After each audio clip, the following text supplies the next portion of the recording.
লোকসভা নির্বাচন যত এগিয়ে আসছে তত বেলাগাম মন্তব্য প্রকাশ্যে আসছে, আর তা থেকে কেউই বাদ যাচ্ছেন না। আগামী 19শে এপ্রিল প্রথম দফার লোকসভা নির্বাচন হবে। বাংলার 3টি জেলায় তা হবে: কোচবিহার, জলপাইগুড়ি এবং আলিপুরদুয়ার। এই আবহে গত বৃহস্পতিবার চালসায় মুখ্যমন্ত্রীর কনভয়কে দেখে চোর চোর স্লোগান দেওয়া হয়। তা নিয়ে মঙ্গলবার জলপাইগুড়ির সভা থেকে সুর চড়ান মমতা বন্দ্যোপাধ্যায়।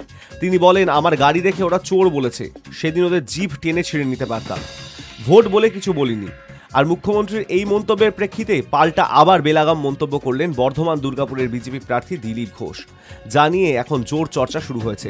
বুধবার দুর্গাপুরের সড়কডাঙ্গা মাঠে প্রাতঃভ্রমণে যান দিলীপ ঘোষ, আর সেখানে গিয়েই মুখ্যমন্ত্রীর বিরুদ্ধে বেলাগাম মন্তব্য করেন তিনি। একই সঙ্গে তৃণমূল কংগ্রেসের নেতা মন্ত্রীদের আক্রমণ করেন দিলীপ। নির্বাচন কমিশনকেও রেয়াত করেননি তিনি। এমনকি রামনবমীতে একই মেজাজে তাকে দেখা যাবে বলে হুঙ্কার ছাড়েন দিলীপ ঘোষ। সুতরাং আজ সকাল থেকেই তার মন্তব্য নিয়ে ব্যাপক প্রভাব পড়তে শুরু করেছে রাজ্য রাজনীতিতে। দিলীপ ঘোষ বলেন, নির্বাচন কমিশনকে মেশো বলেছিলাম বলে ওদের পেট খারাপ হয়ে গিয়েছিল, এখন ওরা পুতুল বলছে। সেটা ভালো লাগছে? কে কার পুতুল বোঝা যাবে। ওরা সকাল থেকে গালিগালাজ করেন রাজ্যপালকে, আর প্যাঁচে পড়লেই চাচা প্রাণ বাঁচা। এরা হচ্ছে শক্তের ভক্ত, নরমের জম। যে টাইট দেবে তার কাছে গড়াগড়ি দেবে। এরপরে জিভ টেনে ফেলার মন্তব্যের বিরুদ্ধে আক্রমণ করতে গিয়ে বেলাগাম হয়ে পড়লেন দিলীপ ঘোষ। তার বক্তব্য, জিভ টেনে ছিঁড়বেন সেদিন চলে গিয়েছে, কিছুই ছিঁড়তে পারবেন না। এবার মানুষের যা করার সব করবে। জুতো, লাঠি, ঝাঁটা দেখাচ্ছে আপনাদের নেতাদের। মমতা বন্দ্যোপাধ্যায়কেও এটা শেষ জীবনে দেখতে হচ্ছে। পাপীদের নিয়ে রাজত্ব চালাচ্ছেন, তাই অপমান সহ্য করতে হচ্ছে। উনি অবসর নিন। মমতা বন্দ্যোপাধ্যায়ের জেলটাই বৃদ্ধাশ্রম হবে।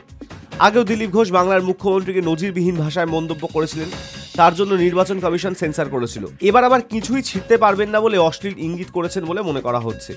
রামনবমীতে কি পুরনো ছন্দে অস্ত্র হাতে দিলীপ ঘোষকে দেখা যাবে? প্রশ্ন শুনলেই দিলীপ ঘোষের প্রতিক্রিয়া, পুরনো নতুন বলে কিছুই নেই। দিলীপ ঘোষ একই ছন্দে থাকে, আপনারা জানেন সেটা। গত বৃহস্পতিবার জলপাইগুড়ির চালসায় সভা ছিল মমতা বন্দ্যোপাধ্যায়। সেখানে যাওয়ার সময় তার কনভয় দেখে চোর চোর স্লোগান দেওয়া হয়।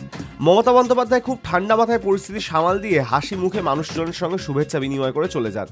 আর মঙ্গলবার জলপাইগুড়ির সভা থেকে মমতা বন্দ্যোপাধ্যায় বলেন, আমার গাড়ি দেখে ওরা চোর বলেছে, সেদিন ওদের জিভ টেনে ছিঁড়ে নিতে পারতাম, ভোট বলে কিছু বলিনি। আমি নরেন্দ্র মোদী বা অমিত শাহ নই। ওরা বলে চুনচুনকে জেলে পাঠাবো, উল্টো করে ঝুলিয়ে দেব। ওই ধরনের কথা আমি বলবো না। জিভ টেনে নিতে পারলেও সেটা করবো না। আমি জিভ টেনে নেওয়ার কথা বলবো না। এ তো মোদি বলে चुन चुन के देख लेंगे, चुन चुन के सबको जेल में भर देंगे। যদি আপনি জিততেন তাহলে কি কথা বলতেন? নিশ্চয়ই বলতেন না। এই কথা শোভা পায় না। যদি করতাম করতে পারতাম, কিন্তু এরকম করবো। বোঝাই যাচ্ছে কি ধরনের মানসিকতার মহিলা উনি। লোকের জিভ ছিঁড়ে নেবেন, ওনাকে চোর বলছে বলে। चोर बोलने बोलें, अली गली में शोर है, बीजेपी चोर है, अली गली में शोर है, वॉशिंग मशीन में चोर है, सीबीआई का साथ मिले हैं, क्यों? अली गली में बीजेपी का चोर है। মুখ্যমন্ত্রীকে যদি কেউ চোর চোর বলে স্লোগান দেন, মুখ্যমন্ত্রীর উচিত আয়নার সামনে গিয়ে নিজেকে দেখা যে ওর মধ্যে আসলে শিবু, শাহজাহান, অনুব্রতরা ফুটে বেরোচ্ছে। এই মনোভাবটা যদি না থাকে তাহলে উনি কি পারেন? উনি জিভ টেনে ছিঁড়ে ফেলতে পারেন। মুখ্যমন্ত্রী জিভ টেনে ছিঁড়ে ফেলেছেন অনেকের, বহু মানুষ সর্বশান্ত হয়েছে মুখ্যমন্ত্রীর অপরাধের জন্য। মুখ্যমন্ত্রী জিভ টেনে ছিঁড়ে ফেলতে পারেন, এই কথাটা বলার জন্য মুখ্যমন্ত্রীর বিরুদ্ধে পুলিশের অ্যাকশন হওয়া উচিত। এই রায়গঞ্জ এলাকার হাজার হাজার মানুষ সারদা চিটফান্ডের শিকার হয়েছে। সেই সারদা কোম্পানির সঙ্গে যুক্ত ব্যক্তিরা 23 কোটি টাকা মমতা ব্যানার্জির ইলেকটোরাল বন্ডে চাঁদা দিয়েছে। চোর আর শয়তানকে बीजेपी और तृणमूल मध्य ये फर्क करा कठिन। हाई कोर्ट ने एनआईए को जांच दी है, सबको उल्टा लटका कर सीधा कर दिया जाएगा। অমিত শাহ কি বলেছে? বালুরঘাটে, বেলুরঘাটে কি বলেছে? নামটাই চেঞ্জ করে দিয়েছে।